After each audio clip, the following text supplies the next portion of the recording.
Hi students, good morning. Welcome to the World of Lovely Lawrence YouTube channel. So நேற்று வந்து Tamil Nadu 12 mathematics paper எழுதியிருப்பீங்க. So நம்ம ஸ்டூடெண்ட்டும் கொஞ்சம் exam எழுதியிருந்தாங்க இல்லையா? So நேற்று எல்லாரோட சோக கதையும் கேட்டு முடிச்சுட்டு சரி என்னதான் எழுதியிருக்காங்க அப்படின்னு கொஞ்சம் பேப்பர் டிஸ்கஷன் பண்ணேன். ஸோ பேப்பர் டிஸ்கஷன் பண்ணதில் நம்மக்கிட்ட படித்த ஒரு கேர்ள் வந்து 93 மார்க் வருது. சரியா?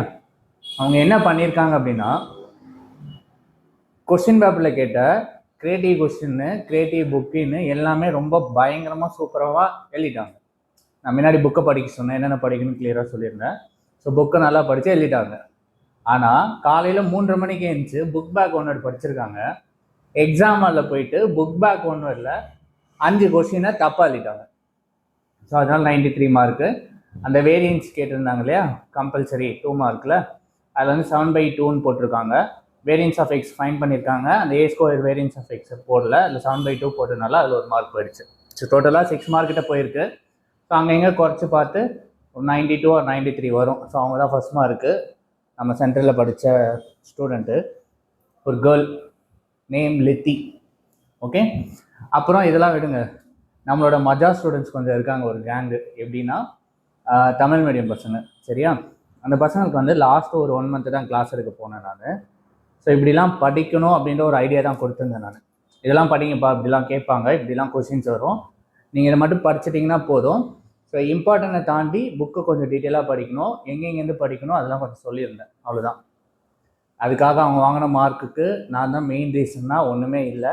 அவங்க தான் கஷ்டப்பட்டு இஷ்டப்பட்டு ரொம்ப உட்காந்து எழுதினாங்க. ஸோ எக்ஸாம் போகிறதுக்கு முன்னாடி ஒரு ரிவிஷன் பேப்பர் டெஸ்ட்லாம் வச்சு கரெக்ஷன் பண்ணேன். ஓகேவா? சரி, இப்போ என்னன்னா இன்னைக்கு காலைல போயிட்டு அவங்க மார்க்லாம் போய் கேட்டேன். கேட்கும்போது 12th ஸ்டாண்டர்டில் இருக்கவங்க எல்லாரோட மார்க்கும் எழுதி கொடுத்துருந்தாங்க. ஓப் உங்களுக்கு தெரியும்னு நினைக்கிறேன். ஓகே, எல்லாரோட மார்க்கும் இதில் இருக்குது. ஸோ இதுதான் அவங்க மார்க்கு நேற்று எழுதின பேப்பரில். ஸோ மொத்தம் 9 பேர் படித்தாங்க.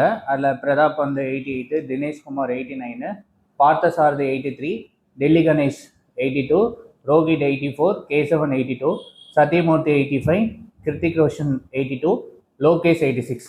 நான் உங்களுக்கு கேட்டேன், என்ன கேட்டேன் அப்படின்னா, இதெல்லாம் சும்மா என்ன இது பண்ணுறதுக்காக சொல்கிறீங்களா மார்க் இவ்வளோ வாங்கியிருக்கேன் அப்படின்னு கேட்டேன்.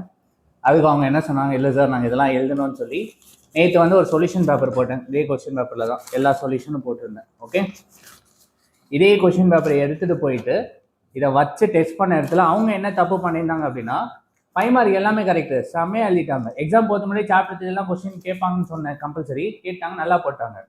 இந்த 5 மார்க்கில் ஃபஸ்ட்டு கொஸ்டின் இருக்குல்ல, மேட்ரிக்ஸ் இன்வர்ஷன் மெத்தட் எக்ஸாம்பிள்ஸ், அந்த அதில் மட்டும் அந்த மைனஸை மாற்றி போட்டாங்க. இப்போ ஆன்சர் வந்து என்னென்னா 1, 2, -1 ஃபஸ்ட் கொஸ்டின் வரும். ஸோ அந்த இடத்துல 1, 2, -1க்கு பதிலாக -2, 1 தப்பாக போட்டாங்க. அதில் தான் உங்களுக்கு மார்க் போயிடுச்சு. சரியா? சரி, நீங்கள் இதெல்லாம் கொடுத்தீங்க இல்லையா, இந்த மார்க்லாம் கரெக்டாக அப்படின்னு கேட்டேன். அதுக்கு அவங்க என்ன சொன்னாங்க, பின்னாடி அவங்களோட ஐடி நம்பர் எழுதி அந்த டிபார்ட்மெண்ட் நம்பரும் எழுதி, ஐ மீன் அந்த உங்களுக்கு எக்ஸாம் நம்பர் கொடுப்பாங்களா ஹால் டிக்கெட்டில், அந்த நம்பர் எழுதிட்டு அவங்களோட டேட்டா பட்டன் எழுதிட்டு May 8 எனக்கு ரிசல்ட் வரும், நீங்கள் போய் செக் பண்ணி பாருங்கள் சார்னு சொல்லி இதை கொடுத்துருக்காங்க. ஸோ இதெல்லாம் உண்மையாக இல்லையான்றது May 8 தான் நமக்கு தெரியும், பார்ப்போம். ஸோ நீங்களும் கொஞ்சம் எழுதிருப்பீங்கன்னு தோணுது. ஸோ ஒருவேளை நீங்கள் பேப்பர் வந்து டஃப்பாக இருந்துன்னு நீங்கள் ஃபீல் பண்ணாலும் 3 மார்க்கு அந்த ஏதாவது கொஞ்சம் இன்டீரியராக இருக்கிறத தாண்டி அவர் கொஞ்சம் கை வச்சா லைட்டாக தான் ஒரு சில கொஸ்டின் நிறையா பார்க்கலாம். இந்த பேப்பரோட டீட்டெயில் அனாலிசிஸ் நான் பண்ணிட்டேன். இருந்தாலும் முடிஞ்சிச்சு, அவ்வளோதான் மேக்ஸ் எக்ஸாம். அடுத்த எக்ஸாம் போய் படிங்க. ஸோ ஏதாவது சோகமாக இருந்தாலும் ஏதாவது நல்லா சாப்பிட்டுட்டு இல்லை ஒரு நல்ல தூக்கம் போட்டுட்டு ரிலீஃப் ஆகிட்டு அடுத்த எக்ஸாம் போய் நல்லா படிங்க. And thank you all. ஸோ இவங்க சொன்ன மார்க்கு கரெக்டாக இருக்கா இல்லையான்னு அவங்க கொடுக்க நம்பரை வச்சு May 8 அன்றைக்கி ரிசல்ட் இல்லையா, அன்றைக்கி நம்ம செக் பண்ணி இந்த வீடியோ பார்ப்போம். And thank you all and bye, see you.